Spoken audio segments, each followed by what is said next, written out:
with all of those struggles, I mean, the Chiefs are sitting there without a loss so far on the season, and they have Patrick Mahomes. But as we get set for the Super Bowl rematch, which of these offenses scares you more? Oh, I mean, the 49ers. And it's not even close. And this is without Christian McCaffrey. Because, look, I think Kansas City is one of the worst offenses in football. And statistically, it's pointed out that way. The Kansas City Chiefs. The Kansas City with Chiefs. Patrick Mahomes. The worst offense in football. On the planet is still, facts are facts. We watch the games, man. This is now a defensive football team. Their offense atrocious. I mean, look, they can't run the ball. Pacheco's out. They don't run the ball. They can't run the ball. They have no one to throw to. Travis Kelce's about the only guy, and he's not close to what he used to be. I mean, if we could say they got two horrible tackles. In the end, offense has got to score to win football games, and they're winning football games. They're winning because of their defense, though, Brew. Rex, you're speaking about the tackles. Yes, rightfully so, and I really believe at 4 o'clock that the San Francisco 49ers defense can take advantage, led by Bosa. With them, I said this earlier, second in the National Football League in holding penalties. But when you have a guy, those highlights you put up with Patrick Mahomes at the Super Bowl, one of the biggest things that stood out there, how many times did he run the football? Yeah. So with a lot of the running game as Pacheco out, the offensive line penalties, you still have the number 1 quarterback on the planet, Rex. That's right. And they're undefeated. Right. So, yes, what we've seen from the Kansas City Chiefs in the past, led by, Travis Kelce and Patrick Mahomes, yes, it's going to change year in and year out. But one thing that I do see with the absence of Rashee Rice comes Travis Kelce. No touchdowns this season for Travis Kelce. He's going against the great linebacker and Fred Warner, so it'll be a chess match tonight, but I like Travis Kelce Randy, were you tonight. surprised Kansas City never made a move? This year, we've seen it years and years that they've always made a move in Schefter too for receivers, and they never made it. They let Amari Cooper go to Buffalo. I don't get that. Listen, they're looking around, but I think for the time being, they went into that Monday night game against New Orleans wanting to see how Kareem Hunt and Juju Smith-Schuster played. Both played exceptionally well, so they don't feel pressed to go make a move. They're monitoring the situation. It would not be a surprise if before the November 5th trade deadline, they jumped in there, but they're not going to go all in. And it has to be somebody that knows the Chiefs offense, that's worked with Patrick Mahomes. So you could say Amari Cooper or Devontae Adams or some big name, but the truth of the matter, it's more likely somebody like DeMarcus Robinson with the Rams who knows the offense and knows Mahomes. Yeah, I mean, we're talking about offensively here, and I'm gonna talk a little bit about Brock Purdy because I like the way he's playing, but still, listen, Rex, they're a good offense still, but there's some common sense things that they've failed at in critical situations, and we got plenty of evidence from the Super Bowls that show that, because when the game's on the line, they can't deal with this Kansas City defense. The black and white, what it's gonna be, Spags is gonna bring it. Does anybody, is it a secret in the stadium that Spags is gonna bring it? Two critical situations in the Super Bowl when they happen. They're right here. 3rd down. You think 16-16 with 2 minutes left in the Super Bowl is important? Absolutely it is. You got to have it right here. Spags is going to send the house. McDuffie gets the ball disruption right here, gets his hand up. They're off the field. They kick field goals, okay? Here's another situation. Tied, overtime. This is the drive that you wanted to start the overtime.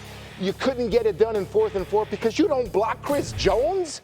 What are we doing there in terms of offensive systems right there? They're blowing it when the game's on the line, and that's really what it comes down to with the San Francisco 49ers. I love your tape right there because that's what I was talking about. They're a defensive football team. They attack with their defense. Spagnola's doing an amazing job with that. That's what gives Kansas City the edge over opponents is they are a great defensive football team. They beat your protections. They do all that type of stuff. And so to me, this has nothing to do with their dang offense. Eventually it clicks. I'd love to play against this offense now. And you're saying the Chiefs are a great defensive football team. Yes. You're saying the Niners offense, though it hasn't come through against the Chiefs, has been exceptionally strong. I'm just telling you, the Niners defense, as great as it has been in recent years, as great as Fred Warner is, and he's an all-time player, this defense is not performing at the same level that it was in recent years. They've lost Eric Armstead. They've lost Javon Kinlaw. They haven't gotten the same production that they've needed. And so when you speak with coordinators, when you speak to other teams around the league, they say like it feels to them like something is missing from the 49ers defensive line. It's not the same defensive line. It's a defense that's blown leads on the road against the Rams. It's blown lead on the road at home against the Arizona Cardinals. They haven't closed teams out like the Guardians, right, in baseball. And so this defense, as great as it's been a little off this Which year. is why they were so aggressive last year. They know that D-line has to be the key, right? Chase Young. When they brought in Chase Young, hoping that he was the difference last year. He's gone. Yeah, now he's gone. So that D-line, actually, that's what predicates this defense. And if they're not playing well, you're right, Schefty. It's tough. Yeah, go ahead. I was just going to say that, I mean, that's what happens when you rely on just your front four to get pressure on the quarterback. And that's why you see, you brought up the stat about Mahomes has been trailing by 10 points, what, 3 times? In the 4 matchups that he's had in his career against San Francisco and won all 4 games. Won all 4. But that's it. But when your system is just predicated on four guys winning, like the thing I love about Kansas City is, like with Spags, you don't know what you're going to get, where it's coming from. Are you going to get it? Whatever. He's so multiple. That's what gives him an edge over this San Francisco defense, especially in critical moments. So let me get this straight. We got a quarterback who's been great at overcoming 10-point leads against the 49ers. And we've got a team that's been adept at blowing 10-point leads this year. Right. What could happen?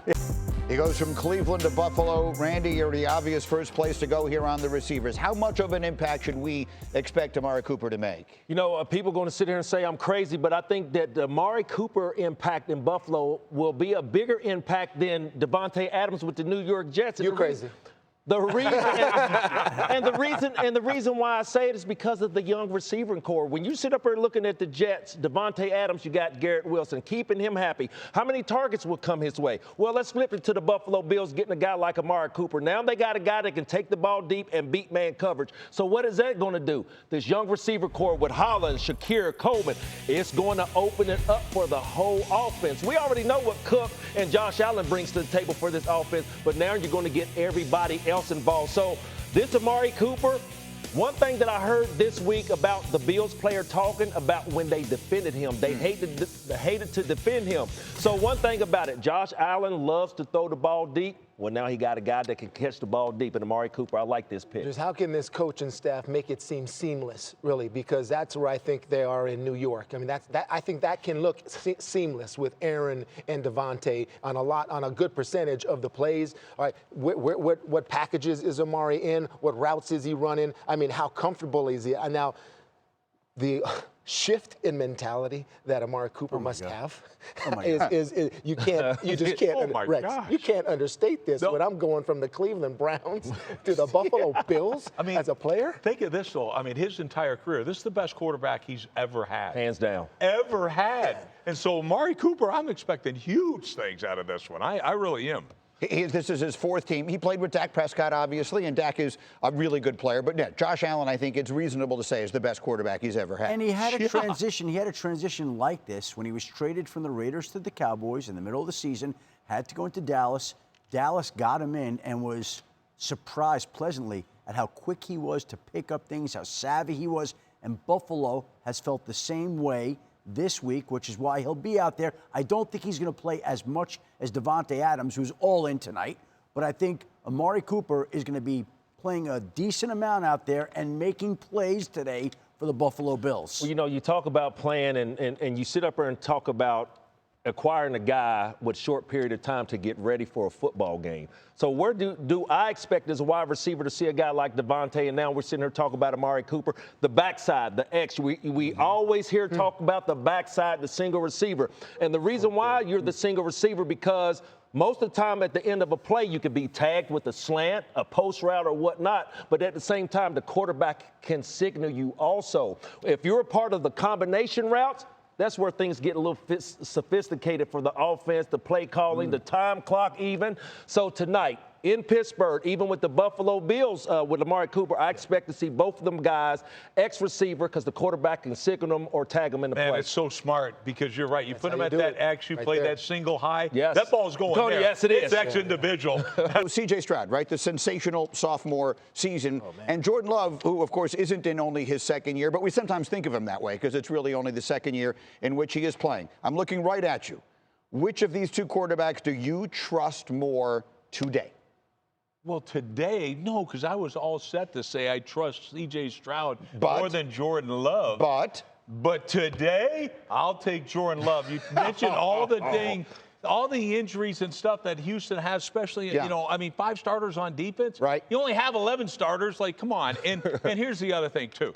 No Nico Collins for C.J. Stroud. He's thrown 2 games in a row. He's had an interception. Not one time in his career has he gone 3 straight games with an interception. But today, Green Bay turns the ball over on defense more than anybody. They take it away more than anybody. So today, I hate to say it, that I have love for Jordan Love, which I usually don't.